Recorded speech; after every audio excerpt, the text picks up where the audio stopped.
Another day and another Miami Hurricanes coordinator job open. So, what is Mario Cristobal going to do to replace Kevin Steele? You are Locked On Canes, your daily podcast on the Miami Hurricanes, part of the Locked On Podcast Network, your team every day.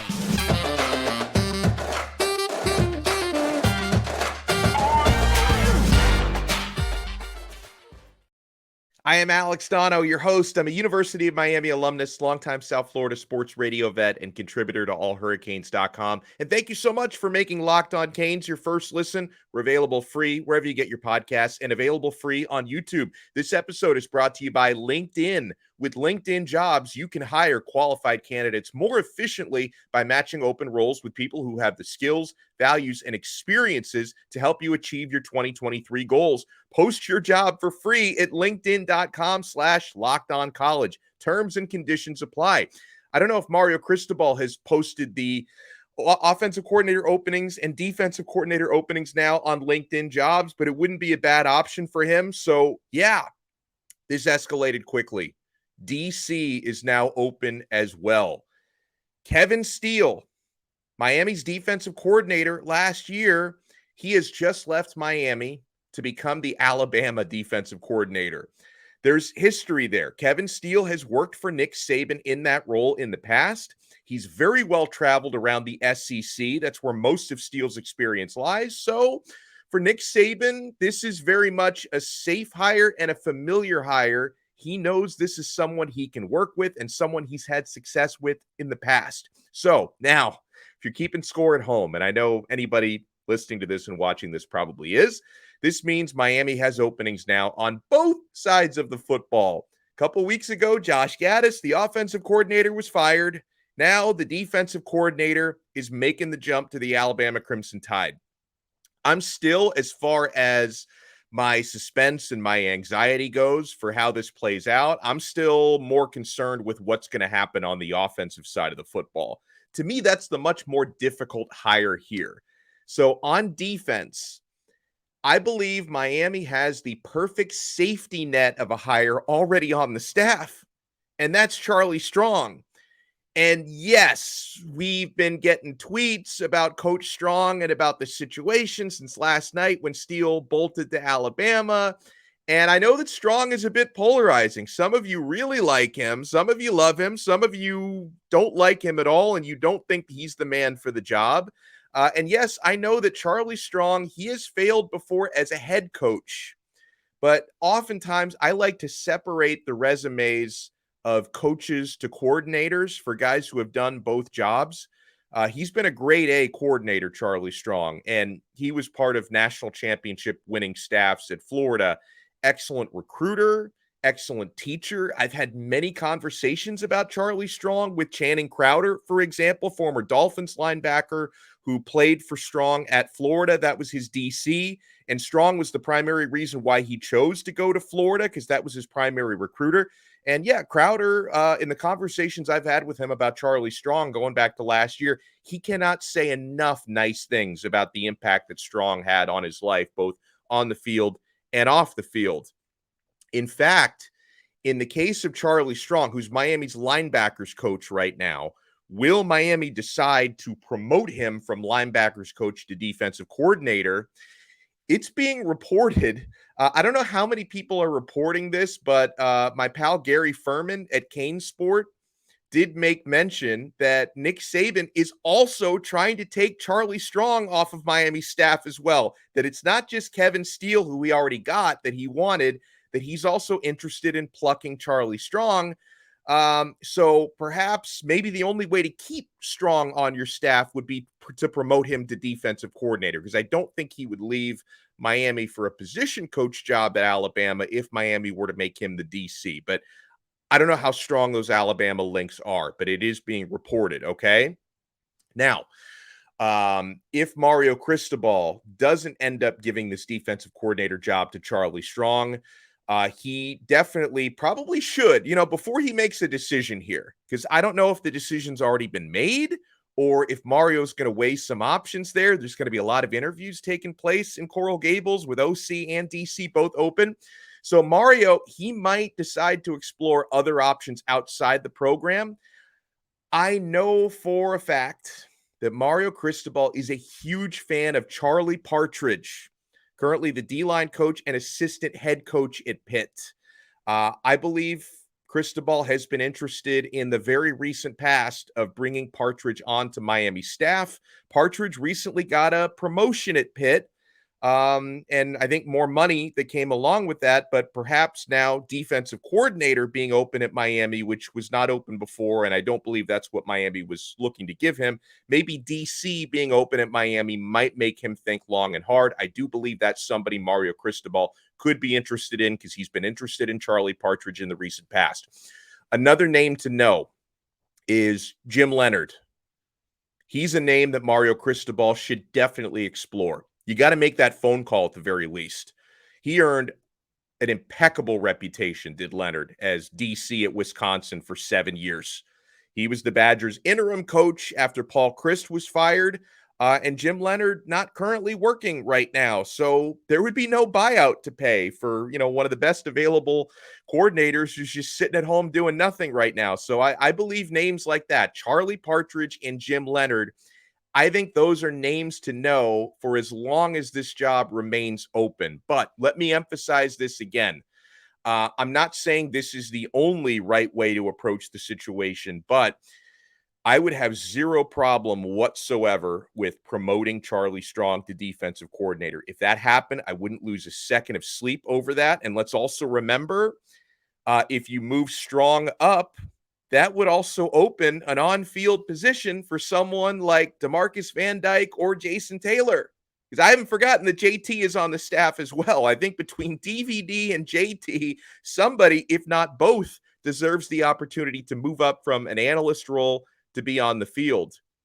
As far as, what kind of smoke there is for Charlie Strong potentially getting this promotion right now. I mean, for what it's worth, someone who's given me really reliable information on coaching moves, someone who told me as far back as early December that Josh Gaddis was going to be out. Josh Gaddis is out. I was also told by this source, a long time ago that there was a chance Kevin Steele could be out as well. I don't think that he envisioned Steele would be hired by Bama for the same role, but there was definitely some buzz that Kevin Steele could be out, and part of that buzz was if that happens, the likely solution would be promoting Charlie Strong. So that's information that I've been thinking about here for really the last couple of months, okay? I also note, I don't think that this guy actually knows anything about what's going to happen. I think this was just more an endorsement on his part. But Miami linebacker Ryan Rigoni tweeted out a photo of himself and Charlie Strong right after the Kevin Steele news broke. So that's seemingly an endorsement for Charlie Strong for the DC job from someone in his position group. I do not think that he actually is privy to the information of whether Strong is going to get the job or not, but it's an endorsement on his part. I saw incoming Miami freshman defensive back Antoine Jackson react to the Kevin Steele departure with a I don't even know, like an anxious face emoji, if that's what you call it. So Kevin Steele, he was pretty instrumental in the recruitment for a lot of the defensive players coming in from Miami. So they're probably not thrilled about it. Hopefully whoever Miami hires or promotes is someone who makes, the players happy and helps them do their jobs even better. So again, I like the fact that with the defensive coordinator opening, you've got more options, right? Because if you don't go outside the program, you have someone within the program that you can promote, and I believe could do a darn good job coordinating this defense. With offensive coordinator, you don't have a realistic option within your own staff. You don't even currently have a quarterbacks coach that you could promote because, that guy was Frank Ponce, who already left for another job. So I'm not going to sweat over this DC search the way that I'm sweating over the OC search. But folks, when we come back, because we have a lot more to talk about on this episode of Locked On Canes, we're just getting started here. I do want to give you guys the latest that I've heard about the offensive coordinator search and where that seems to be heading. Hopefully we get both of these resolved soon because we're less than a month away from spring football. It's February 6th right now. Spring football practices start March 4th. So, the timeline, it's starting to shrink a little bit here. I'll give you guys the latest I'm hearing on the offensive coordinator search when we come back here on Locked On Canes. Folks, I hope that, hold on, let me get the right, we're talking LinkedIn. We are talking LinkedIn jobs. Guys, I hope that if you're a hiring manager, a small business owner, you realize the opportunity you have to find the right people with LinkedIn jobs, because success in 2023, it all depends on the team members you surround yourself with. That's why you have to check out LinkedIn Jobs. With LinkedIn Jobs, you can hire qualified candidates more efficiently by matching open roles with people who have the skills, the values, and the experiences to help you achieve your goals. I have found jobs via LinkedIn Jobs before. I know it works, guys. LinkedIn Jobs helps you quickly attract qualified candidates to your open jobs with targeting tools. You can go beyond the resume data by using insights from your job post, company, and their 875 million member profiles to put your post in front of the most qualified candidates. LinkedIn Jobs makes it easy to screen and rate applicants based on your job qualifications, all on one platform. This is why small businesses rate LinkedIn Jobs #1 in delivering quality hires versus leading competitors. LinkedIn Jobs helps you find the qualified candidates you want to talk to and faster. So post your job for free at linkedin.com/lockedoncollege. That's linkedin.com/lockedoncollege to post your job for free. Terms and conditions apply.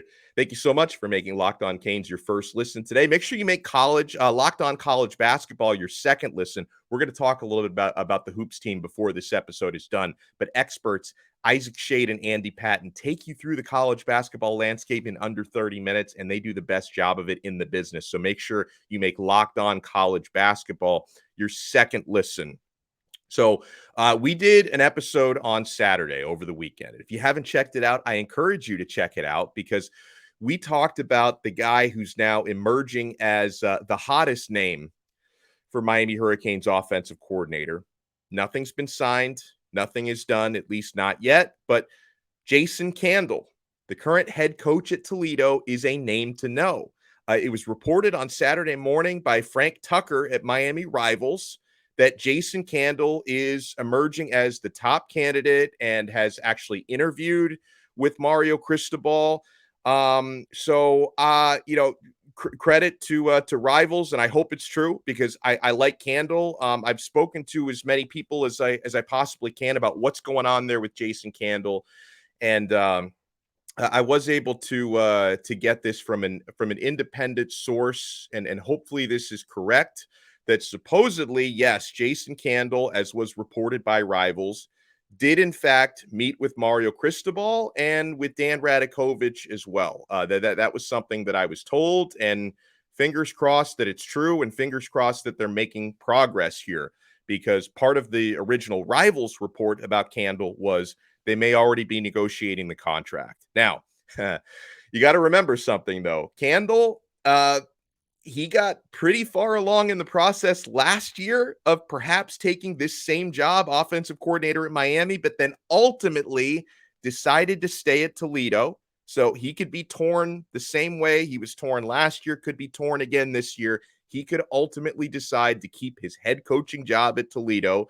And then on the other hand, there's reports out there that Notre Dame, who now have an open offensive coordinator position, that they also like Candle for their OC opening. So you may have to compete not only with Toledo, but with Notre Dame for his services.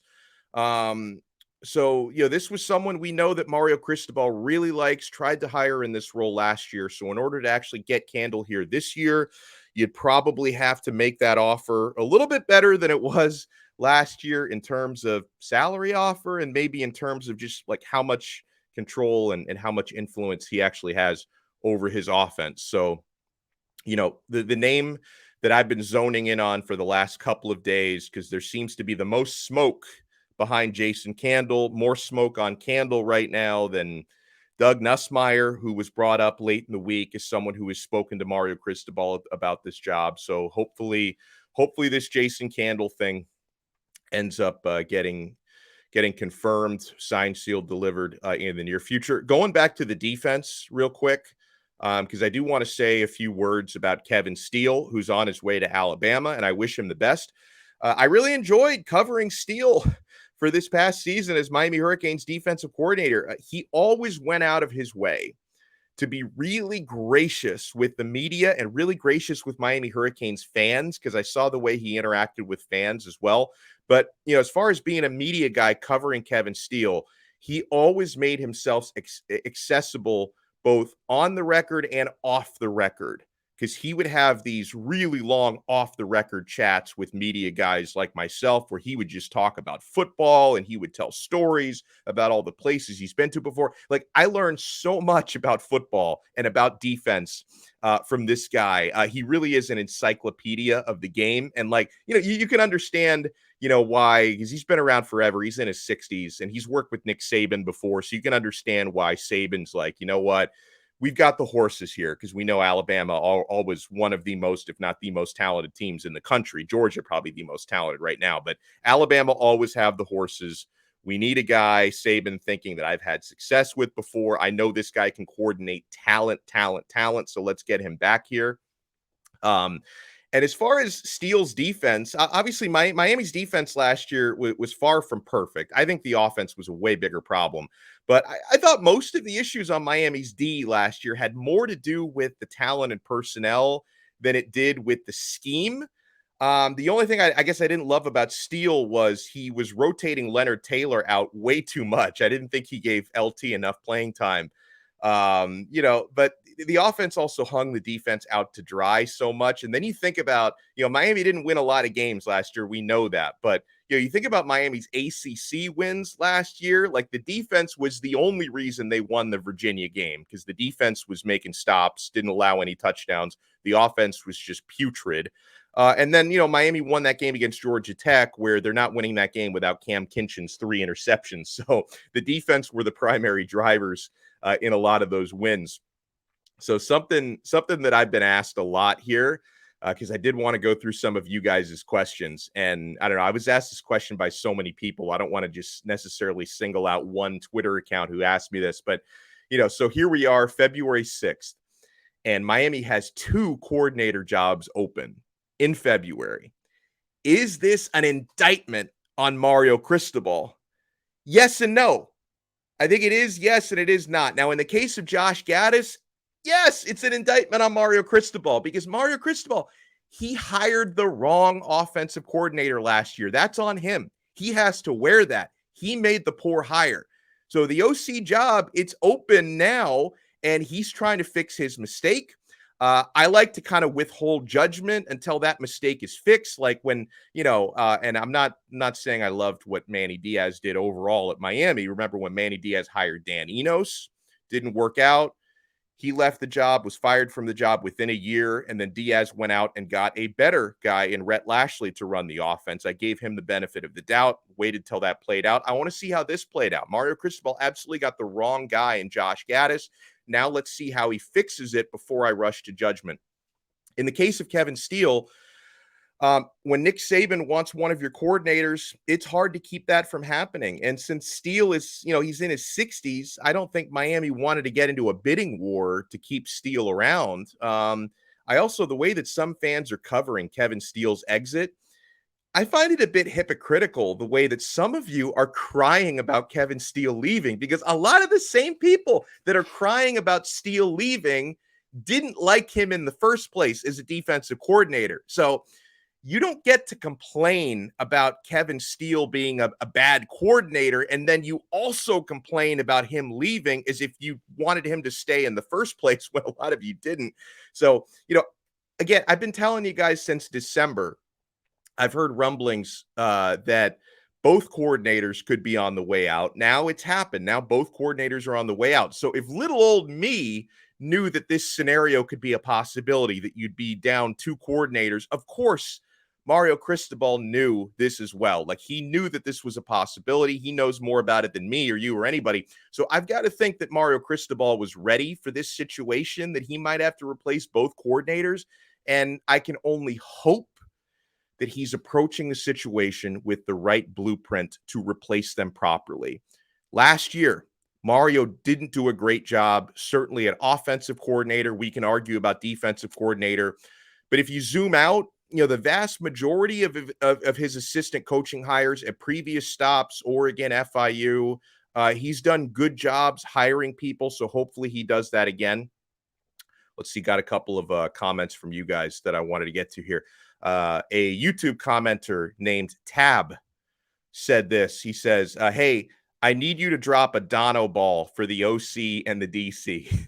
Now, I don't have enough confidence to drop a Donno ball prediction on either side of the football. So I will make educated guesses and hopeful guesses on my part, right? Because I'd like Jason Candle for offensive coordinator. And, if I was really going to say my favorite for DC would probably be Jim Leonhard, because I think Jim Leonhard's a stud. But that's not my prediction. I think my prediction would be a hopeful prediction on Jason Candle for OC and more likely Charlie Strong at defensive coordinator. By the way, for what it's worth on Jason Candle, so someone reached out to me who covers a newspaper writer who covers Toledo athletics. He's located in Toledo. Reached out to me over the weekend, and he said that he had reached out to Jason Candle's agent, and that the agent basically told him he's not going anywhere, like he's not leaving Toledo. But you take that with a grain of salt because, I also have it pretty confident that Candle is at least talking to Miami about the job. So, the agent probably doesn't want to give that scoop to a newspaper guy. Right? Like if the agent knows something that he's leaving, he probably doesn't want to give out that scoop while negotiations are going on. So take it for what it's worth. But I mean, if Candle does end up staying at Toledo, you could say, well, the agent did say he's not going anywhere. So I don't necessarily put too much stock into that because it's probably not in the agent's best interest to let anyone know on the record or off the record what his client is actually looking to do right now. We get a tweet from Steve. Steve says, this just tells me, talking about Steele leaving, this just tells me no matter what we pay, Miami is still in the back seat to SEC schools. Alabama loses people to bigger positions, or the NFL, we lose our coordinator to the same position in the SEC. I'm not disputing that because, again, like if Alabama or Georgia wants one of your staff members, it's hard to keep them on board because the lure of that sort of a program and that sort of talent is tough. I don't know if it's fair to say that in the case of Kevin Steele because Miami wasn't paying him a whole lot because Kevin Steele, he makes most of his money from, I think it was the Auburn buyout, the buyout from his previous job before Miami. He's making stupid money from that buyout from when they fired him that Miami wasn't paying him much because it was just like the icing on the cake for his deal. So, Miami was paying Josh Gaddis a lot. They weren't paying Kevin Steele a lot. And, Steele's worked with Saban before. He and Saban are buddies. So, it was going to be hard to keep him around no matter what. But boy, we have to talk about Miami's hoops team and about one of the most hypocritical things I've ever heard. So the Miami basketball team is getting criticized by none other than Jim Boeheim. Why is Jim Boeheim throwing stones in a glass house? We will get to that and more next right here on Locked On Canes. Folks, if you're looking for a delicious treat, you don't want all the fat and calories, you've got to try a Built Bar.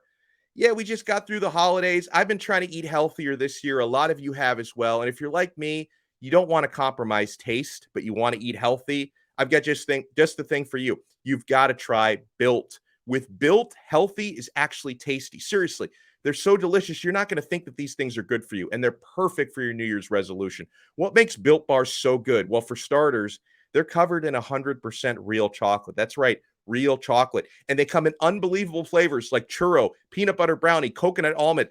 I just ate a cookie dough chunk puff, which, dude, it's so good. You're not going to believe that they only have 130 calories, only 4 grams of sugar, and a whopping 17 grams of protein, because it's like eating a dessert.